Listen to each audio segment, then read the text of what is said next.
Welcome to निक्साज protocol, the crypto news channel, जहां मिलेगी आपको लेटेस्ट क्रिप्टो न्यूज और updates. Crypto update 1। Jump crypto की सब्सिडियरी ताइमोशान ने 20 दिसंबर को SEC securities and exchange commission के साथ $123 मिलियन का सेटलमेंट किया। उन पर यह इल्जाम था कि उन्होंने इन्वेस्टर्स को टेरा USD एल्गोरिदमिक स्टेबलकॉइन की स्टेबिलिटी के बारे में गलत जानकारी दी थी।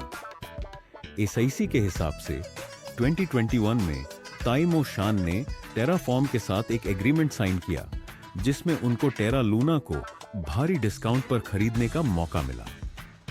ताइमोशान ने $20 मिलियन टेरा USD परचेज किए ताकि 8:1 पेग मेंटेन हो सके। SEC के चेयरमैन गैरी जेंसलर ने कहा, USD की गिरावट ने क्रिप्टो बाजार को हिलाकर रख दिया और कई सारे निवेशकों की बचत को नुकसान पहुंचाया। क्रिप्टो बाजार के प्रतिभागियों को सुरक्षा कानूनों का पालन करना चाहिए और जनता को धोखा नहीं देना चाहिए।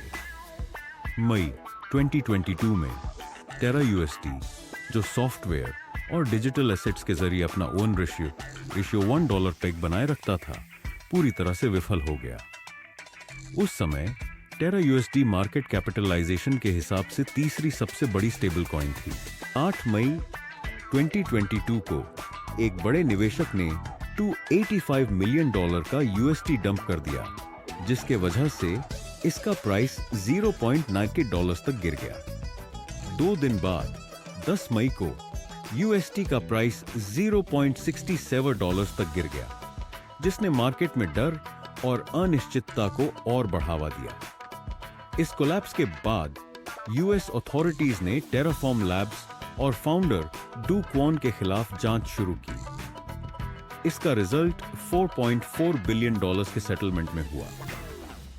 इस इंसिडेंट ने क्रिप्टो मार्केट और स्टेबल कॉइन्स के रेगुलेशंस पर बहुत बड़ा इंपैक्ट डाला, जिसमें लमिस गिलिब्रांड स्टेबल कॉइन एक्ट 2024 जैसे नए कानून शामिल हैं, जो एल्गोरिदमिक स्टेबल कॉइन्स को रिस्ट्रिक्ट करते हैं। Major crypto update 2। जनवरी 2025 से गूगल के नए पॉलिसी अपडेट के मुताबिक यूनाइटेड किंगडम में क्रिप्टो एक्सचेंजेस और सॉफ्टवेयर वॉलेट्स के एड्स के लिए FCA फाइनेंशियल कॉन्डक्ट अथॉरिटी के साथ रजिस्ट्रेशन करना जरूरी होगा। गूगल ने कहा कि 15 जनवरी 2025 के बाद सिर्फ वही एडवर्टाइजर्स जो क्रिप्टो एक्सचेंज प्रोडक्ट्स और सर्विसेज ऑफर करते हैं और FCA के साथ रजिस्टर्ड हैं, अपने एड्स प्रमोट कर पाएंगे। यह नया रूल क्रिप्टो एक्सचेंजेस और सॉफ्टवेयर वॉलेट्स के लिए अप्लाई होगा। हार्डवेयर वॉलेट्स के लिए, जो क्रिप्टो करेंसीज, NFTs या डिजिटल एसेट्स के प्राइवेट की स्टोर करते हैं, एड्स अलाउड होंगे, लेकिन ये वॉलेट्स एडिशनल सर्विसेज जैसे बाइंग, सेलिंग या ट्रेडिंग ऑफर नहीं करेंगे। गूगल ने यह भी क्लैरिफाई किया कि एडवर्टाइजर्स को उन जुरिस्डिक्शंस के लोकल रेगुलेशंस फॉलो करने होंगे जहां उनके एड्स टारगेट होंगे। 16 दिसंबर को FCA ने सोलाना बेस्ड एक एमिसेम, माइम्स कॉइन और NFT प्रोजेक्ट रिटार्डियो के अगेंस्ट वार्निंग दी। FCA का कहना है कि यह फर्म रजिस्टर्ड नहीं है और इस वजह से UK कस्टमर्स का पैसा अनसेफ है अगर यह प्रोजेक्ट बंद हो जाता है। Major crypto update 3। El Salvador ने इंटरनेशनल मॉनेटरी फंड IMF के साथ एक $1.4 बिलियन का लोन डील साइन किया है, जिसमें कंट्री बिटकॉइन को वॉलंटरी पेमेंट मेथड बनाएगी और गवर्नमेंट के बिटकॉइन रिलेटेड प्रोजेक्ट्स को रोल बैक करेगी। ये अग्रीमेंट 18 दिसंबर को अनाउंस किया गया था, जिसमें IMF ने कहा कि एल साल्वाडोर को अपने डेट टू GDP रेशियो को कम करने के लिए कुछ रिफॉर्म्स करने होंगे। इस डील के तहत एल साल्वाडोर अब बिटकॉइन को मर्चेंट पेमेंट्स के लिए वॉलंटरी बना देगा। साथ ही कंट्री अपने चीवो वॉलेट के गवर्नमेंट इन्वॉल्वमेंट को भी कम करेगी। टैक्सेस अब US डॉलर्स में दिए जाएंगे, जो कि एल साल्वाडोर की ऑफिशियल करेंसी है। एल साल्वाडोर ने 2021 में बिटकॉइन खरीदना शुरू किया था और अब तक कंट्री के पास फाइनेंस बिटकॉइन है, जो कि लगभग $602 मिलियन के बराबर है। IMF ने एल साल्वाडोर के बिटकॉइन अडॉप्शन के प्लान को लेकर काफी कंसर्न्स रेज किए थे और इस एग्रीमेंट में बिटकॉइन को स्पेक्युलेटिव और रिस्की एसेट के रूप में ट्रीट किया गया है। एल साल्वाडोर के बिटकॉइन एडवाइजर मैक्स काइजर ने आईएमएफ के स्टेटमेंट पर रिएक्ट करते हुए इस एग्रीमेंट को ब्यूरोक्रेटिक, मीनिंगलेस नॉनसेंस कहा और बोला कि बिटकॉइन का यूज एल साल्वाडोर में हमेशा वॉलंटरी रहा है और अब भी यूज बढ़ रहा है। इस एग्रीमेंट के बाद एल साल्वाडोर को वर्ल्ड बैंक और दूसरे ग्लोबल बैंक से एडिशनल लोन्स भी मिलेंगे, जिससे टोटल फाइनेंसिंग डील $3.5 बिलियन तक पहुंच जाएगी।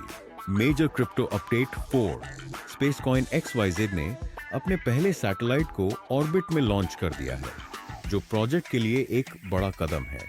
यह सैटेलाइट स्पेसकॉइन के डिसेंट्रलाइज्ड फिजिकल इंफ्रास्ट्रक्चर नेटवर्क बनाने की दिशा में पहला कदम है। यह satellite SpaceX falcon heavy rocket के माध्यम से 21 दिसंबर को कैलिफोर्निया से लॉन्च किया गया था। ये मॉड्यूल्स सैटेलाइट के बस से जुड़े हुए हैं और ऑर्बिट में डिप्लॉय होने पर सोलर पैनल्स से पावर लेते हैं। स्पेसकॉइन का गोल एक स्पेस डेटा सेंटर बनाना है, जो ऐसे सुरक्षा स्तर प्रदान करे जो पृथ्वी पर संभव नहीं है। स्पेसकॉइन XYZ ने अपना ब्लू पेपर भी रिलीज किया है, जिसमें डिसेंट्रलाइज्ड फिजिकल इंफ्रास्ट्रक्चर नेटवर्क डेपिन बनाने का प्लान है, जिसमें नैनो सैटेलाइट्स को स्पेस में उपयोग किया जाएगा। स्पेसकॉइन का प्लान है कि एक लेयर 1 नेटवर्क आउटर स्पेस में और एक लेयर 2 नेटवर्क अर्थ पर हो। स्पेसकॉइन का of world layer 1 celestial chain के नाम से जाना जाएगा, जो इम्यूटेबल इतिहास रिकॉर्ड करेगा। स्पेसकॉइन XYZ के इस एम्बिशियस प्रोजेक्ट से स्पेस बेस्ड ब्लॉकचेन नेटवर्क का भविष्य और भी दिलचस्प हो सकता है। मेजर क्रिप्टो अपडेट की इथेरियम बेस्ड NFT कलेक्शंस ने पिछले हफ्ते अपनी परफॉर्मेंस से मार्केट को काफी बूस्ट दिया, जिससे वीकली सेल्स वॉल्यूम 304 मिलियन तक पहुंच गया। क्रिप्टो स्लैम के डेटा के हिसाब से इथेरियम NFTs में 6% का वीक ऑन वीक इंक्रीज देखा गया, जिससे टोटल सेल्स वॉल्यूम $201 मिलियन हो गया, जो कि पूरी NFT सेल्स का 66% है। इसके मुकाबले बिटकॉइन बेस्ड NFTs ने $40 मिलियन की बिक्री रिकॉर्ड की, जबकि सोलाना बेस्ड कलेक्शंस का वॉल्यूम $29 मिलियन था। ये वीकली रिकॉर्ड सितंबर के $296 मिलियन NFT सेल्स रिकॉर्ड को भी पार कर गया, जब डिजिटल कलेक्शंस की मंथली सेल्स वॉल्यूम 2021 के बाद सबसे कम थी। पजी पेंगुइन्स कलेक्शन ने $54.4 मिलियन की सेल्स वॉल्यूम के साथ टॉप स्पॉट हासिल की। थैंक्स फॉर वॉचिंग निक्साज प्रोटोकॉल। लाइक, शेयर और सब्सक्राइब करें for the latest crypto news.